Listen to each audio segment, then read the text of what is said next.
when I met Aafia, and I started learning about her case, really it's the one that shocks me more than anything else. She's the only person we have a detailed history of who was put through the whole rendition to torture program by the Americans who was a woman.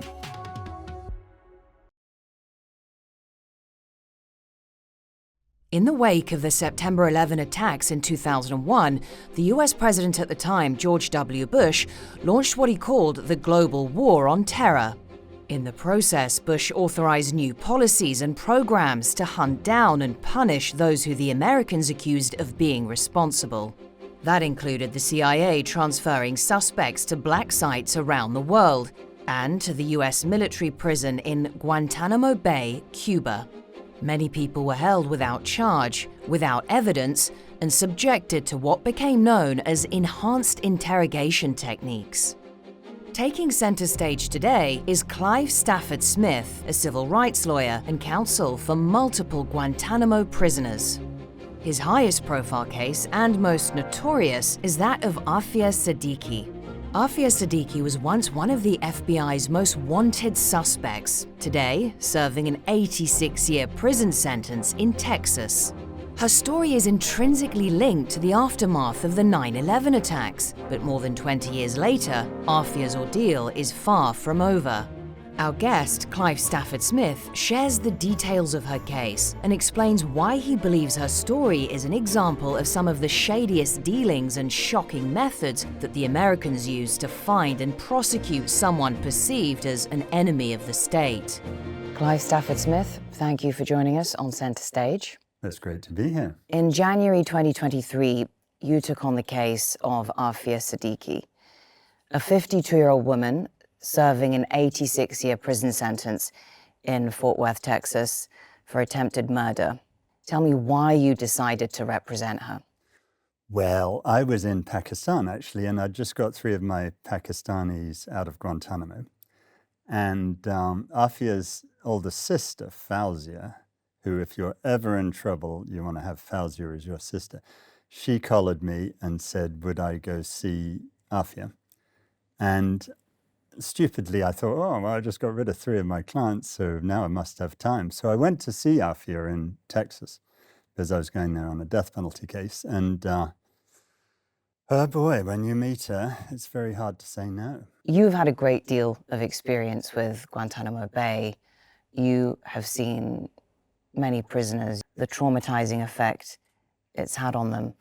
What makes Aafia's case different from those others you've represented? Well, you're right. I mean, I've had 87 people I've represented in Gitmo and various others elsewhere. And I will say, speaking as an American, if you transported me back to 2000, it would never occur to me that I would spend so much of my life talking to people about how America has tortured them.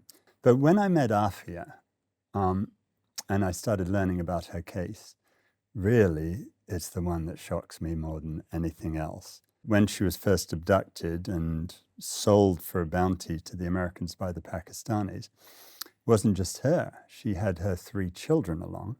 And the very first thing that happened was apparently they dropped one child on his head. This was the baby, 6 months old. Suleiman, and apparently killed him, although no one's ever admitted that. And they took the other 2 kids, aged 3 and 6, took them 1,000 kilometers up to Afghanistan and did pretty unspeakable things to them too. And I think, and you don't have to be a parent to realize that that's something that's about as shocking as anything you could do. So maybe we set the scene.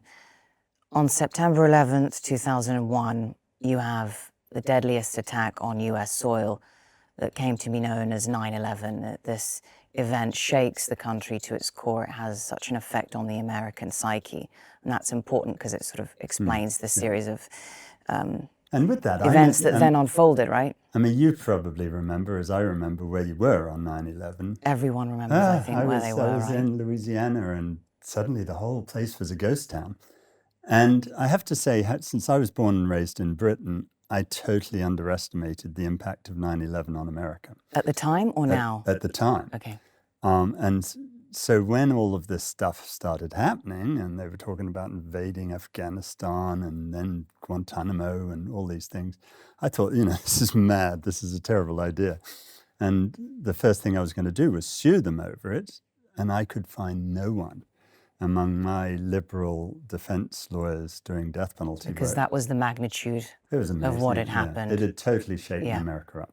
Well, 5 days later, on September 16th, 2001, President George W. Bush declares the crusade, the war on terror against al-Qaeda and terrorist groups. Where is Aafia Siddiqui at this point? Where is she living and what is she doing? Aafia was just finishing off her PhD. So she had done an undergrad degree at MIT and then a PhD at Brandeis. And, this is actually the first place that everything goes wrong for her, because everyone has always thought that she was some sort of scientist person who could do all these things. She was really an educationalist. This is the basic facts of the case, that even her profession and her expertise, there is misinformation about this. They honestly thought that she was, because she went to MIT, some sort of physicist who could make a nuclear bomb. Whereas I've had really interesting chats with her about her PhD thesis, and it's about how to teach your children things. But the terrorism charges were never actually brought against her. She's never been charged with anything. At MIT, when she was studying, who were her friends, who were her colleagues? She was, she was young, she was a student, she was already, she's a sincere Muslim. She's not the extremists that some people make out. But, she was passionate about certain causes. She was passionate, for example, about how there shouldn't be a genocide against Muslims in Bosnia. But I seem to recall so was President Clinton. And so she was involved in some of those causes, but she was most involved in trying to get her education degree so she could be an educationalist. Because there are allegations that she had ties to al-Qaeda and that she might have been involved in fundraising for the group. Yeah, that's total nonsense. I mean, if anyone has ties to al-Qaeda, it's me. I've represented dozens of them, but not Bold her. statement. On September 17th, President Bush issued a secret memo that empowers the CIA to move against groups that might be planning terrorist activities. And this bit is maybe relevant to Aafia and many others that you've represented. 1 day later, he signs into law the authorization for the use of military force. What does that allow the government to do? Well, it's a very good question what it really allows the government to do. What unfortunately it let the government do was institute a whole process of rendition to torture.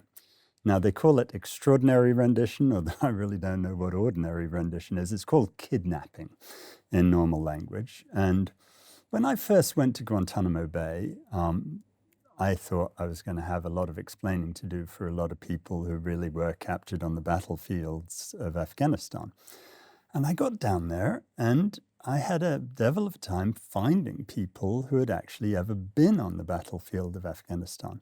And honestly, I couldn't understand it for a long time until I learned about the bounty program. And it turns out that the US was offering a lot of money to people in Pakistan, particularly, but also Afghanistan, to turn in people who supposedly were fighters. And one thing I always like to ask my students is, I'm offering you $250,000 here to turn one of your colleagues in for being in Tora Bora in 2002. Are you going to take it? I mean, I like to think that I wouldn't, but hey, if my circumstances were different. Got to pay that mortgage off. I'm afraid that's a huge amount of money to people in certain parts of the world. And it's actually President Musharraf, who boasts in his book that more than half of the Guantanamo prisoners were literally sold to the US for these bounties. And they weren't in Afghanistan. A lot of the people, including someone like Mohammed al-Ghurani, age 14, was in Karachi, had never been to Afghanistan. But they were turned in for all this money, along with a story about how they were al-Qaeda. And thereby begins the vicious cycle. Right. Because if I were to say to you, Maryam, are you a member of al-Qaeda? What are you going to say? Absolutely not. Yeah. Okay, now I'm going to slap you, I'm afraid. Yeah. Are you a member of al-Qaeda? Well, it depends how many times you I've slap slapped you me quite and a then few what have. Yeah, times. yeah. So they were tortured into then you confessions. say Yeah. and the people who are doing that torturing Yeah. are not doing it because they think you're innocent. They're doing it because they think you're lying. And when you finally admit you are a member of al-Qaeda, they think, aha, we were right all along. And this is what was going on. And I think it's a big mistake to think that these are all evil torturers who are trying to take innocent people and put them in prison. It's much more dangerous than that.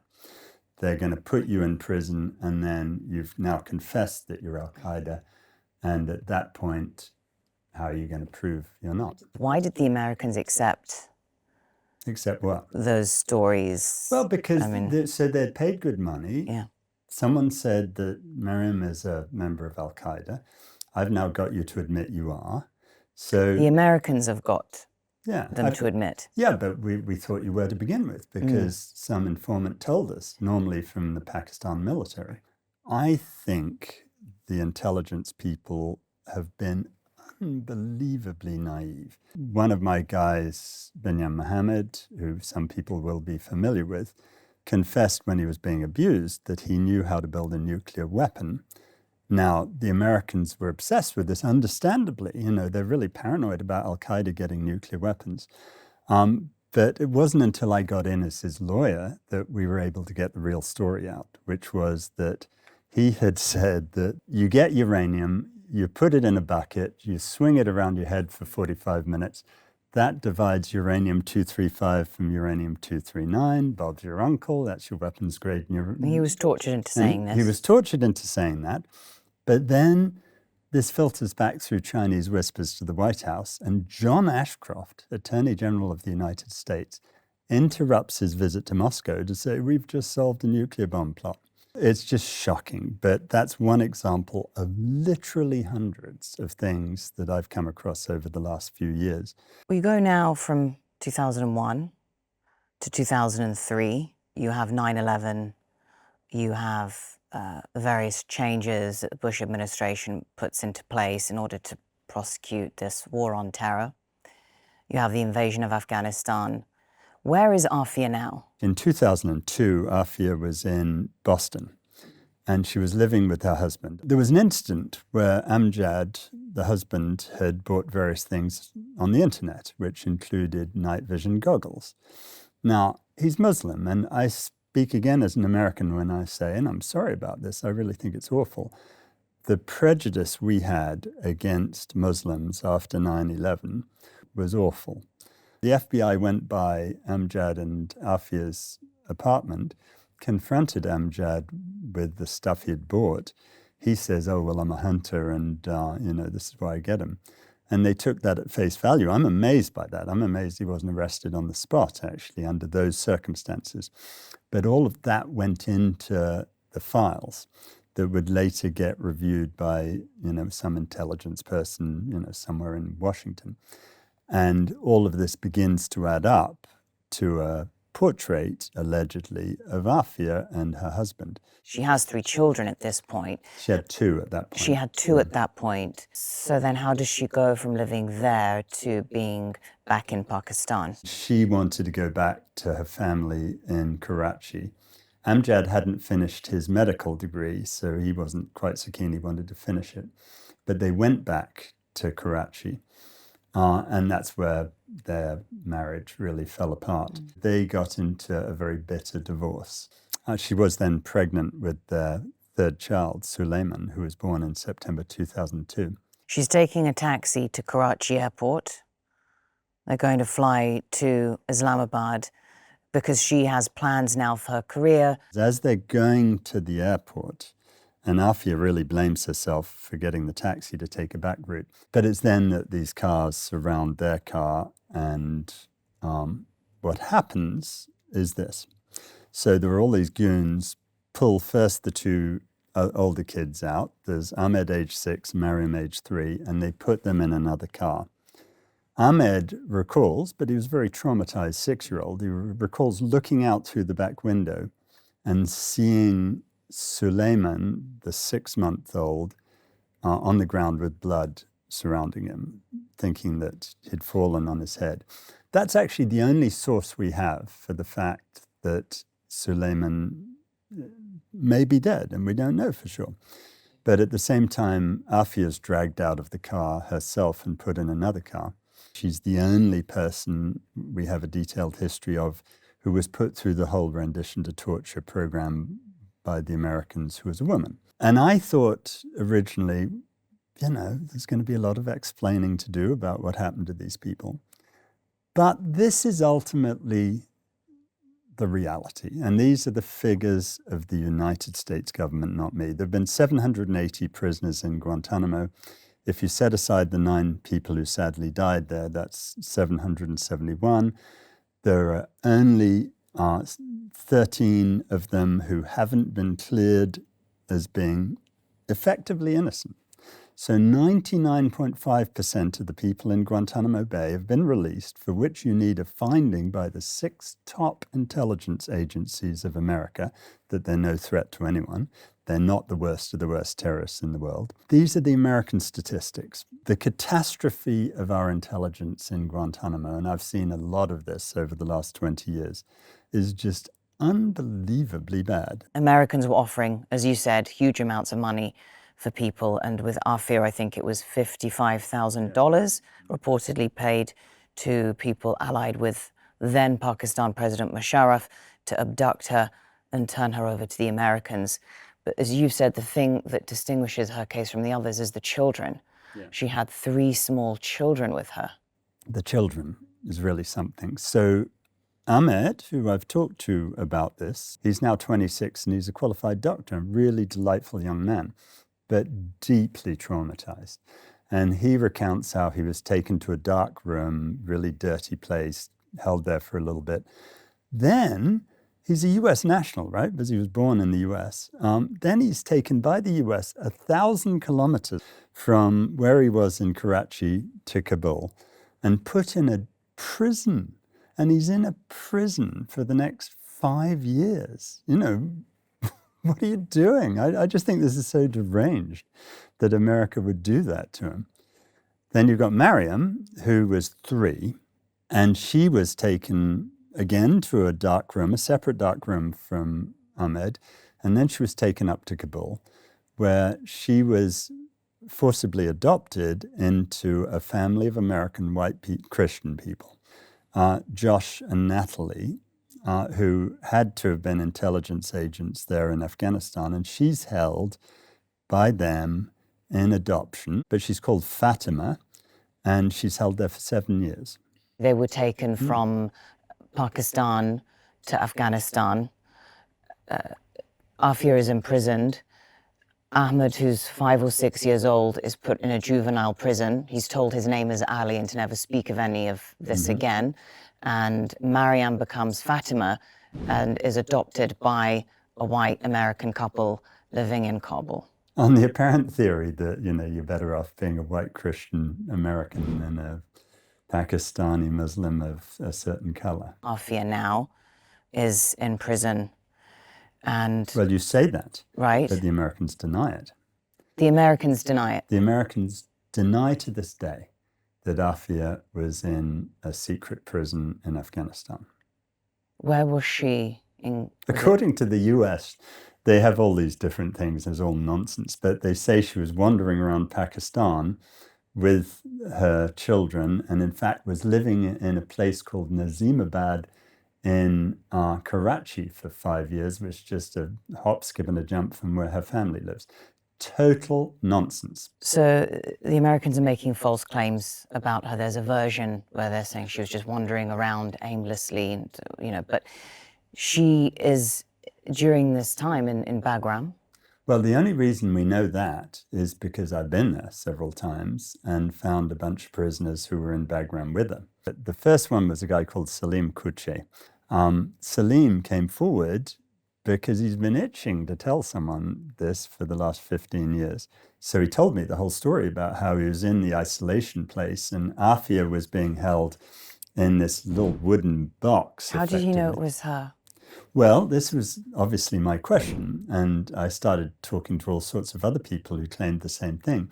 So first, she was Pakistani, spoke Urdu, everyone recognized that. Second, what happened was that, and I've been to Bagram and I've talked to lots of people who were there at the time, that there were no showers and toilets in the ISO area, and so they had to take this woman from there to the showers.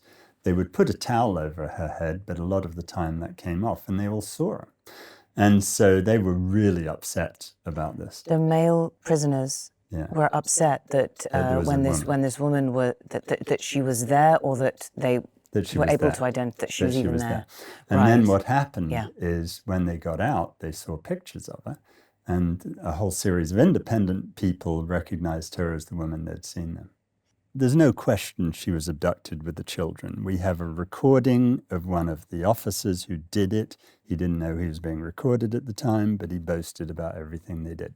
So then for the Americans to be telling the truth, they have to have let her go. That never happened. She's told me what happened to her, and she was later then taken to a women's prison, a women's place. It was some dark site, where she was in a room with two Afghan women. And, this is where it gets really, really awful.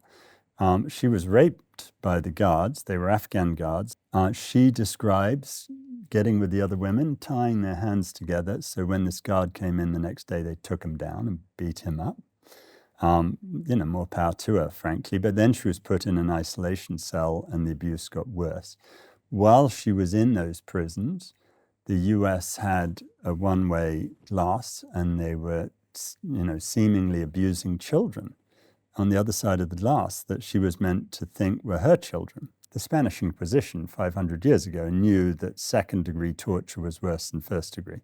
You can torture me, I'm not happy about it, but if you do something to my son in front of me, my child, that's far worse. And Aafia told me about this. She said, I had to stop them doing this. And in the end, the only thing I could think to do was pretend I didn't care, because I thought that was the only way to stop them abusing those children in front of me. And what a place to be in, to have that thought going through your head. In part 2 of this episode, civil rights lawyer Clive Stafford Smith talks more about the injustices around the imprisonment of his client Aafia Siddiqui, and how he says that through sheer luck, she barely escaped an attempt on her life. This is a very important element. Is it a discovery you've made recently that could be very important in this case? She was going to go to Ghazni on this bus. She was going to be tarred as a suicide bomber, and she was going to be killed there. To watch the conclusion of this episode, click on the link in the description.